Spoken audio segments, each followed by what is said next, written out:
These are the new spiking pliers we've developed over the last little while.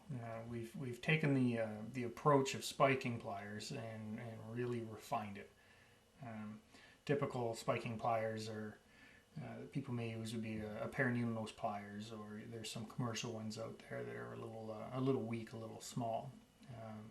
What we decided to do was to start with a serious pair of pliers, and then we modified it to suit our purposes for spiking.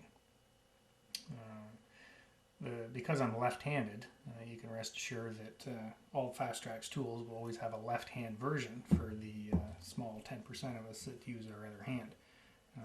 And that's true with these pliers. There's a left-hand and a right-hand version of these pliers. Some of the features on the pliers, the main one is the groove. Let's get a tight little shot of that, and I'll show you what I mean by that. In the tip of the pliers, we've cut a little slot in there. And this makes all the difference when you're spiking.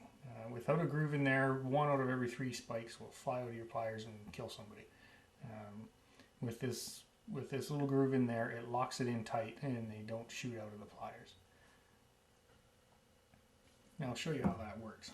I'll grab some spikes here. These are the spikes we have on our website. They're made by Microengineering. They're the 30-106 small spikes. I'll just shake a few out of the container here. And I'll show you how they go into the tool. You just clip into that little groove like that. Now that's held very solid in there. So when you're spiking, it can't shoot out. In addition to that, we've actually cut that groove on an angle. And that angle matches the angle you're going to hold the pliers at when you're putting a spike. Because when you're spiking, you're not spiking straight down. You're always holding the pliers on a bit of an angle like this. So by putting that little groove on an angle, it holds the spike in a more friendly position to get the spike in place.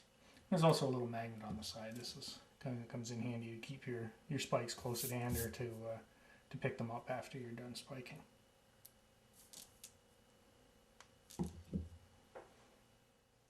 All right, I'm going to show you how to spike. I'm going to spike some rail down using our Fast Track pliers and some Microengineering small spikes. I've prepared a short little sample of road bed. This is our platform plywood road bed, and a strip of our laser cut ties. These are kind of nice because they're already spaced. They glue down in one shot, and I have pre-cut holes in them already for spiking. But this technique works for whether you're using individual wood ties or whatever technique you want to use. But for this demonstration, I'm just going to use these 2 products. And it's been fastened down onto a piece of styrofoam board, just to demonstrate that you actually can spike track onto foam if you're using the right road bed. I'm going to start by shaking out a few spikes here. It's good to see the magnet works. One little trick I like to do when I'm spiking, especially with Microengineering spikes, the heads on these spikes are actually quite big. In my opinion, they're too big, but unfortunately, these are the only game in town. There's no other commercially available spikes short of making your own. So what I like to do is, it only takes a second. I just take my rail nippers and I cut the heads off. I cut them off. Actually, I don't cut them off. I cut them in half. You can see I just nipped off about half the length of that head. Let's try another one here. This one here. So you can see how long the head is on that spike. And it goes a lot easier and it looks a lot better if you just nip half of that head away. There we go. All right.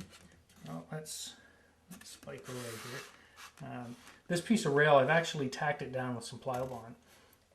For the first section of rail, until you get 2 or 3 spikes in place, it's nice to have the rail held down with a little bit of glue. It keeps it in place while you work.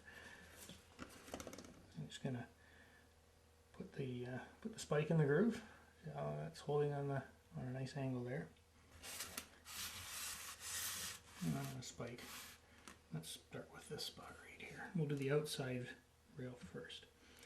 You can see how I'm holding that spike back from the head of the rail. And I got a good grip on it. I'm just going to push it in as far as I can go. That's it. Now the spike's gone all the way down on the tie. Now I just let go. Now I turn the spikes, or the pliers over. Because there's a nice undercut in here, I can actually reach in and grab real nice underneath that head. Rearrange this a little bit here. And grab in there nice and tight. I'm just going to push it all the way down. Like that. There. Now the head is down past the edge of the head of the rail. And I'm just going to push it at the top of the pliers. I'm just going to set the spike in place. Just like that. That's one in place. Let's put another one on here. So grab a spike. Nip a little bit of the head off. Start it in the pliers. I'm just going to rotate this so we can get a shot of it on camera.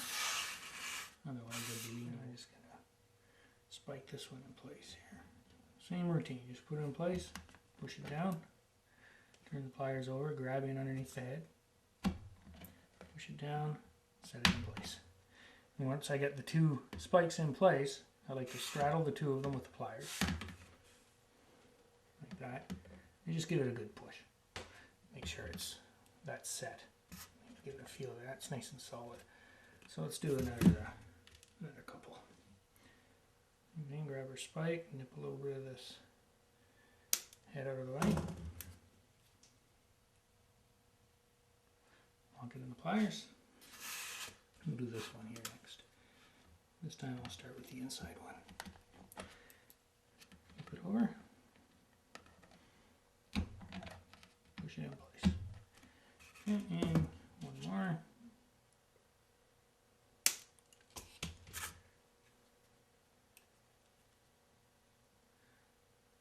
Pliers. Turn it around. Set it down. Turn it over. Down. Set it in place. Straddle the two. Set the spikes. Feel that, this nice solid spiking, and that's not going to come out of there.